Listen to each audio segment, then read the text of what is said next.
Hey guys, what's going on? It's Angus here, coming back with another video of the BRZ. Today I want to do something a little bit different. I'm not going to do much of a walk around the car or anything like that this time. I want to do a video of 5 reasons you shouldn't turbo your BRZ. Having gone through the process myself, obviously there's a few things I found out that I didn't know about before I turboed it, and I thought some of you guys might find it interesting to see sort of what those things were. I'm out here today with Mitch in his 135i that has a 1M body kit on it.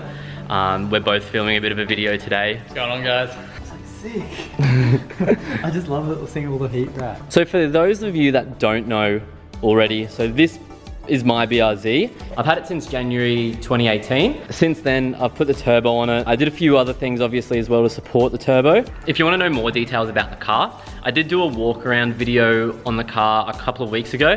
So if you go back to my previous videos, you'll be able to see them. First reason on my list for why you shouldn't turbo your BRZ is the rods. So from factory, the FA20s have extremely weak rods. There's no easy way around this. The FA20 WRXs as well have the same rods. They just have a different compression piston for the turbo motor. So the only way to fix this issue is by going an aftermarket rod. Going to an aftermarket rod is by no means cheap or easy. It's full engine disassembly, rehoning the deck. So it's an engine out job to replace the rods. There are heaps of people that have had really good luck so far with their turbo FA20s and they haven't come across bending their rods yet. However, it's one of those things where if you push the car hard enough, it'll eventually happen. So with mine, I went with the SuperTech rods. Now with the SuperTech rods, they actually have a tapered top when you buy them. A lot of other rods available for the FA20s, like so for example, the BCs, they don't actually have that tapered top, or they didn't when I was building this motor, but they do now. So that's why I went the SuperTech rods, because I do still have the stock pistons on this. The reason for staying with the stock pistons is longevity. So a forged piston would be more reliable on bigger power.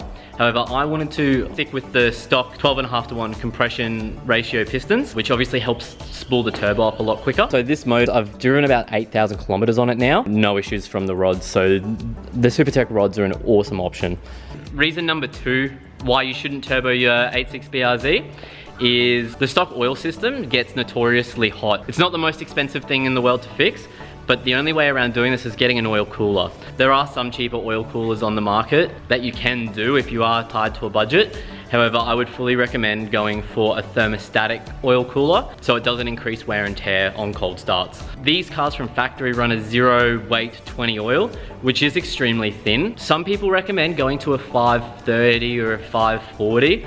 My engine builder actually said not to at all. The topic of oils in 8.6 BRZ or in the FA20 motor is a very controversial topic. I'm running a 0 weight 20. I know a lot of other people run 5 weight 30s, 5 weight 40s if they live in hotter climates, because obviously the oil thins out. But yeah, I'm just sticking to what I was recommended. The best way around the oil temperature issues is getting the oil cooler. I've got the Mishimoto oil thermostatic oil cooler housing. Now it goes out to an oil cooler, which comes around and sits behind the fire, sits back there, and you can see where I've cut out in here. No, you can't see that at all. A lot of people with this setup actually take this fog light out so the air goes straight through. I'm trying to save that for brake ducts, so I want to figure out a way to have the oil cooler get air, or get enough air, or get more air, while trying to get brake ducts in the near future. Reason number 3 not to turbo your car. Funnily enough, another engine issue one, the coil pack don't handle the boost too well. So yeah, on the 2012 to 2014 models, the coil packs being weak was a known issue with the 8.6s. That was revised in the 2014 plus models. However, it's not as simple as upgrading to the 2014 models. They changed the connector for the coil pack, so you have to get a whole new engine harness because of it. Until sort of recently, there wasn't very good aftermarket options, at least where I live in Australia. The shop that I take my car to, he actually reckons that the coil packs failing could have been the cause for the motor blowing up potentially. It's a pretty big and known issue. So I'm not too sure if you'll be able to see them, or you can actually sort of, just that little bit of red there. It's the Ignition Project coil packs. Coil packs definitely can be done on these cars with the motor in the car, but it was definitely easier to do it while it was out of the car. Point 4, why it's not the best idea to turbo your 8.6. The rear axles on these cars are pretty weak from factory. So I've actually got custom upgraded rear axles at the moment, built by the 8.6 shop. They build them in-house. I've heard a lot of mixed reviews about the drive shaft shelf axle, so it's definitely good to have a local option available. I've had these axles on my car for the last 5,000 kilometers with semi-slicks, and I don't think you'll be able to see the axles back there because I've got a bit of a homemade diffuser.